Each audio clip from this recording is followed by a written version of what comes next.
Hello again, everybody, and welcome to another segment of People and Places.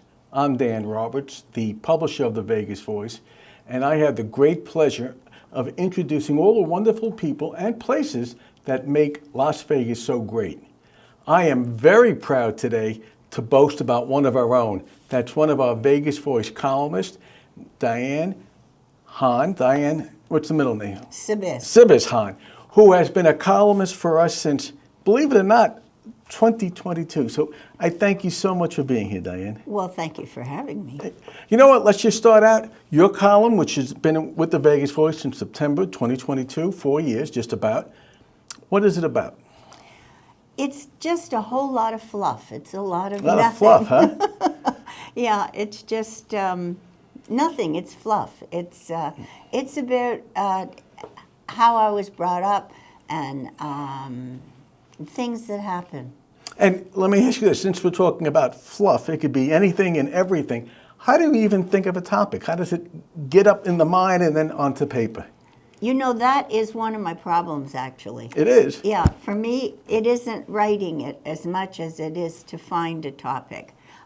Even with my kids' books, I have trouble, because even though things happen to us, 100 things happen a day, you know, daily, weekly, but you have to find something that you can elaborate on and that's going to be interesting to the people that are reading it. Well, I have to catch their attention. Well, obviously you do. You've been writing for so long, and I mean, you're part of the Vegas Voice family, you know, by now, and I'm always amazed how our columnists, especially yours, would you say it's about fluff, how it's always interesting every month, and it varies. And I just think it's something that it goes from fluff to something enjoyable to read. Well, thank you very much. Yeah, it's mostly just about what happens in day-to-day life. It's just about life, huh? For seniors and everybody else. Yeah, yeah. Well, you know, we go now from seniors to that you have a very interesting little side job, let's call it that, in which you're an author on several books for children. Talk a little bit about that. Well, I was a school teacher before I got married in Canada, and although I must admit I have been interested in writing ever since I was little. I can remember, I don't know how old I was, maybe 9, 10, writing a story on line paper with a pencil. Sure. And I was an avid reader and just enjoyed writing, you know. And I had a vivid imagination. Well, obviously, yes, I can tell by the columns, but yes. Yeah. And all right, so then you decide at a certain point in your life, because you weren't a writer by trade, you were a teacher. And what did you teach? What grades? I taught grade 1. You did, okay. And I started writing for my kids in school. Right.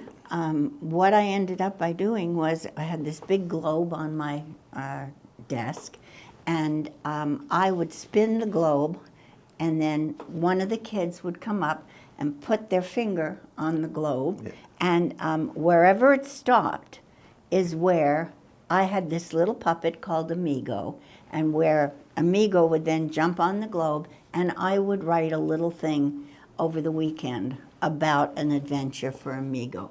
That was my way of doing geography, I think. And it got so the kids really looked forward to it. Right. And it just made my heart sing when they would laugh or they would, you know, enjoy it. So. Did you enjoy teaching? Oh, very much. It was probably the best job I have ever had in my entire life. Do you think, I mean, going back in the day, let's go use that, teaching first grade then compared to now, you think it's still the same or the world has changed? No, the world has changed and teaching has changed. I don't think I'd probably do as well now.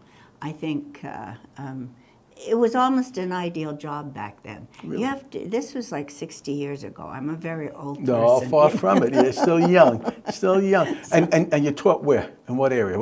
In Canada. In Canada? Yes, I was born in Canada. Right. And lived there until I got married in 65. And I didn't teach in the States because the qualifications were different. And I didn't want to go back to school at that point.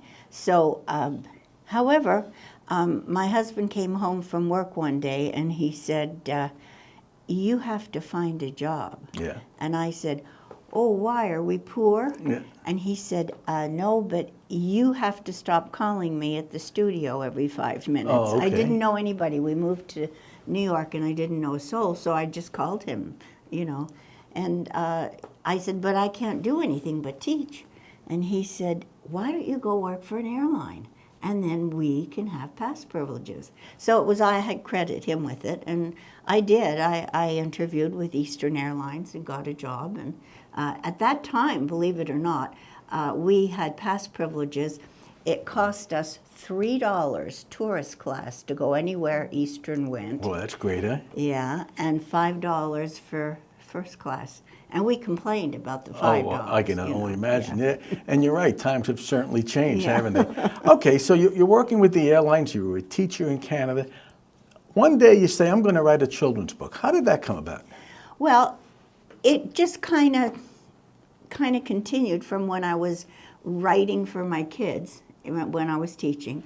And then I started having my own children, and I was telling them stories and writing, and then I just started writing them down.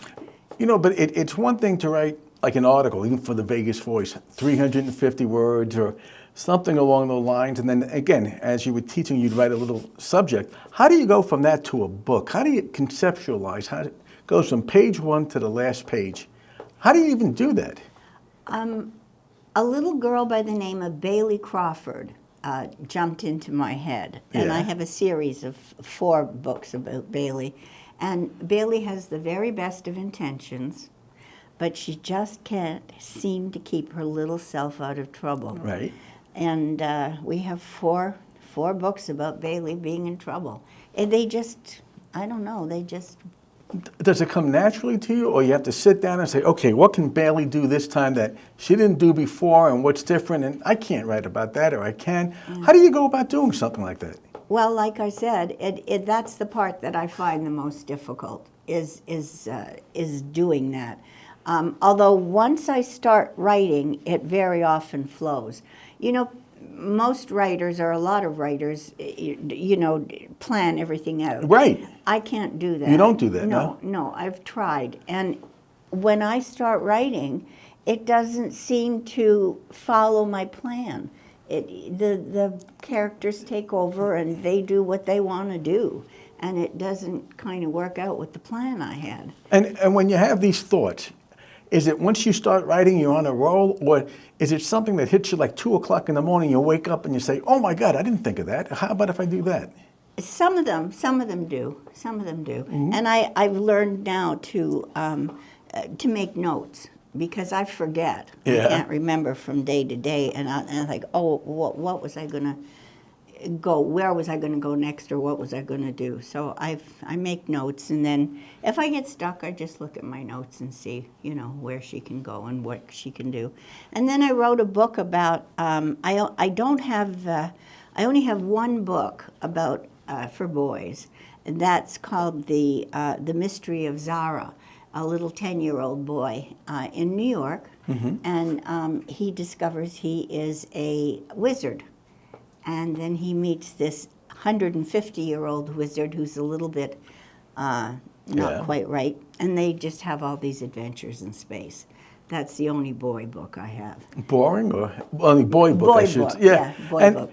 But when you do that, are you on a roll in which you say, everybody leave me alone? I lock myself in a room. Do you handwrite it? Do you type it? Do you go on the computer? How do you go about doing it? No, I work on the computer. You do? Yeah. And you can do that, no problem. Oh yeah, that's the easiest way for me to do it. You mean your fingers are that fast, or your No, thoughts no, are that? I hunt and peck. I'm not fast at all. Yeah. No, I should have taken typing in high school. My father made me take chemistry, which I never liked. That you never really use that as much, huh? Well, people do, but not me. In the final minute that we have left, what's the main thing you want to get across to people about your children's book? This is what? I don't really know. It's just it's my writing books, and I wrote them, especially my picture books. Right. You know, for my grandkids, for my kids, And if they seem to enjoy them, cross your fingers. And grandkids must be awfully impressed that Grandma can write these books, aren't they? Well, they're not necessarily impressed, but I will say I got a kick out of it not too long ago because my granddaughter, one of my granddaughters called and said, Nana, I have something to tell you. And I said, what? And she said, my teacher knows you. And I said, really? From where? She said, I don't know, but she read your books to her daughter. And I thought that was very cool. That is, and that's a nice touch. Dianne, I thank you so much for spending some time with us. I look forward to your columns every month, as you know. Thank you. As well as your podcast that you do for the Vegas Voice. So this is Dan Roberts saying thank you, and we'll see you again next time. Thank you, Dianne. Thank you.